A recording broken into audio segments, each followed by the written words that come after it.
What's up, folks? How's it going? This is Watch. Hope you guys are all doing well. And today we're going to be talking about capturing 4K video footage coming out of the next generation gaming consoles. Now, both the Xbox Series X and PS5 have built-in DVR functionality inside. On the Xbox Series X, you can record up to 10 minutes, and with an external hard drive attached to it, you can record up to an hour's length.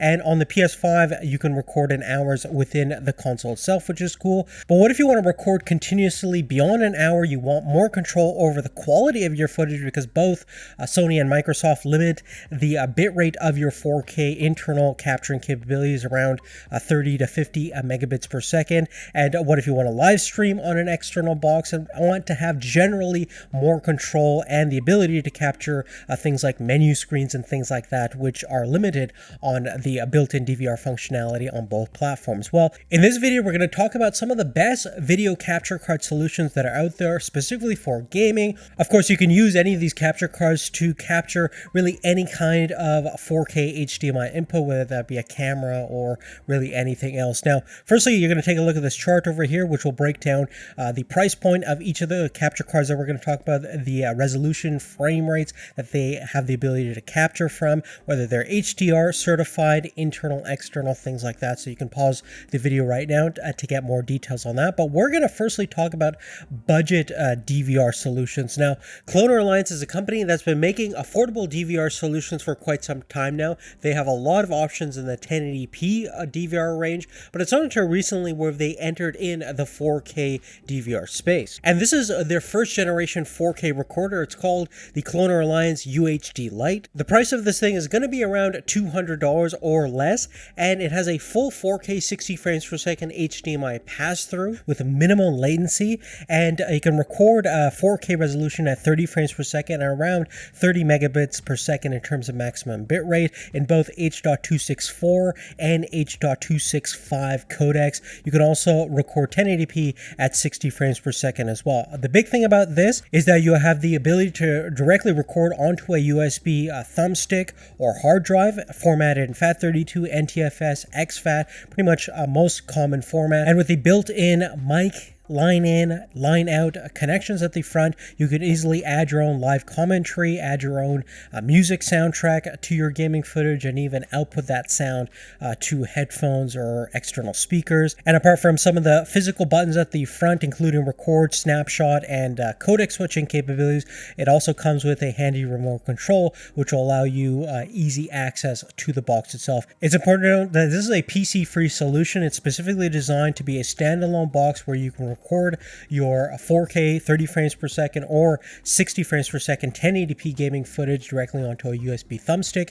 You can take that footage off the thumbsticks and do some editing with it later on, but there's no real PC hookup solutions at this point for third-party streaming services like OBS and XSplit and things like that. However, Cloner Alliance also just came out with their Flint 4K P Plus capture card. This is a super small box that allows for 4K 60 frames per second pass-through. It interfaces with a USB Type-C, and it's powered through that USB connection as well, so that's super convenient. Unfortunately, you can't actually capture 4K resolution. You're topped at 1080p 60 frames per second, but you still have all the live inputs for microphone, line in, and line output, and it's cross-compatible across Mac, PC, works great with all the popular streaming software out there like XSplit, OBS, Wirecast, VLC, etc. And the really cool thing is this also works with an Android a smartphone, so you can download the Clone Alliance app and actually connect this thing via USB-C and record directly onto your phone, which is pretty cool. Now, in terms of the price point, it's fairly competitive. On Amazon, you could typically find these for under $180, which is great for something that does ultra low latency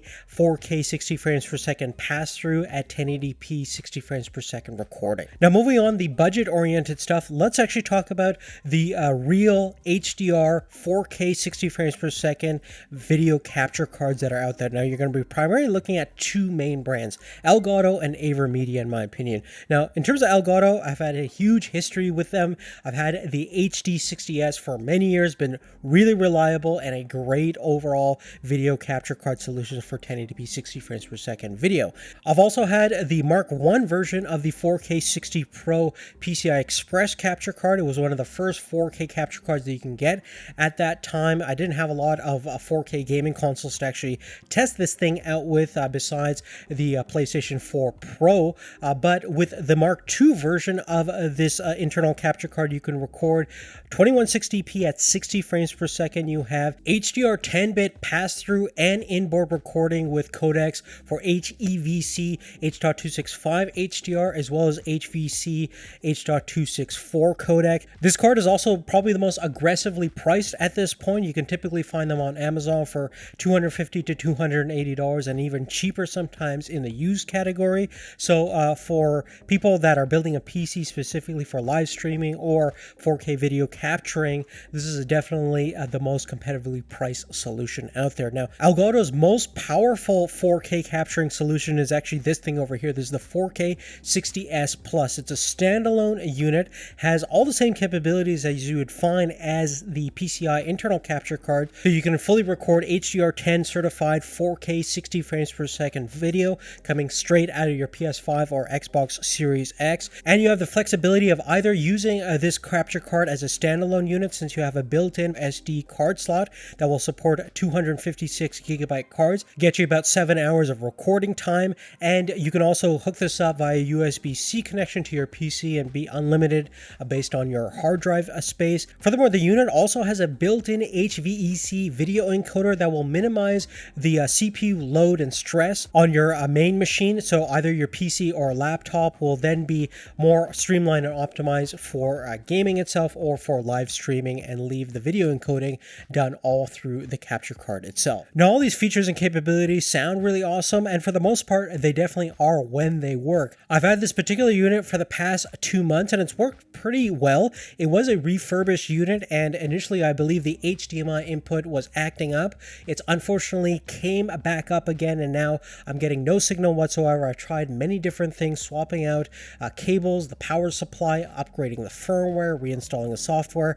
Been through it for a couple of days, and unfortunately there's no luck. I'm gonna have to send this unit back. Fortunately, Corsair/Elgato has an amazing 2-year warranty, and they have you covered in the scenario. So hopefully we'll get this thing back up and running. There's been some reliability concerns with these first generation units, which is understandable. Of course, for the most part, most people using these units have had pretty much no issues. I'm just in the rare circumstance where I did come across a bad refurbished unit. Now, moving forward, let's talk about Avermedia. We had the chance to test out the Live Gamer 4K or the GS573 internal PCI Express card, as well as their external card called the Live Gamer Bolt. Now, the cool thing about both cards from a quality and capability standpoint, I think they do go beyond the Elgato stuff that's currently available. They can record 2160p 4K resolution at 60 frames per second, full HDR 10-bit certification at up to 240 megabits per second with their Rec Central software. That's beyond what any of the Elgato products can do. They can also capture Quad HD or 1440p at 144 frames per second, as well as 1080p at 240 frames per second, which is currently not possible on any of the Elgato cards. Now, obviously, the main difference between the internal and external card is the interface. With the Live Gamer 4K, it's an internal PCI Express 4X Gen 2 form factor card, gets powered through the motherboard, and it lives inside your PC, versus the Live Gamer Bolt is a Thunderbolt interface, so that means you're going to need either a Windows-based desktop or laptop that has Thunderbolt connectivity built inside. It will not work with just any plain USB Type-C connection. Now, there are only a handful of reasons why you would get the Live Gamer Bolt opposed to just the standard PCI Express card. One is you don't want to install something inside a PC. You want something mobile specific, perhaps to connect to a laptop, so it's more travel friendly. Plus, you do have that convenience factor of using Thunderbolt 3, which gets data and power through one connection. Now, it's important to note that the Live Gamer Bolt is not a standalone unit. It doesn't do any of the HEVC encoding on board. It does require a GPU and CPU to do most of that encoding, and obviously it doesn't have an SD card or USB connection for standalone recording, like what we saw on the Clone Alliance UHD Lite and indeed the Elgato 4K 60S Plus. But besides those minor factors, both internal and external cards have the same overall encoding and recording capabilities. Both support ultra low latency 4K pass-through as well as high refresh rate, low response time gaming monitor. So if you're going to use this with a 240 hertz or 144 hertz gaming monitor, you're not going to sacrifice that kind of performance while using these cards. Additionally, there's also a decent price gap between the Avermedia Live Gamer 4K internal card,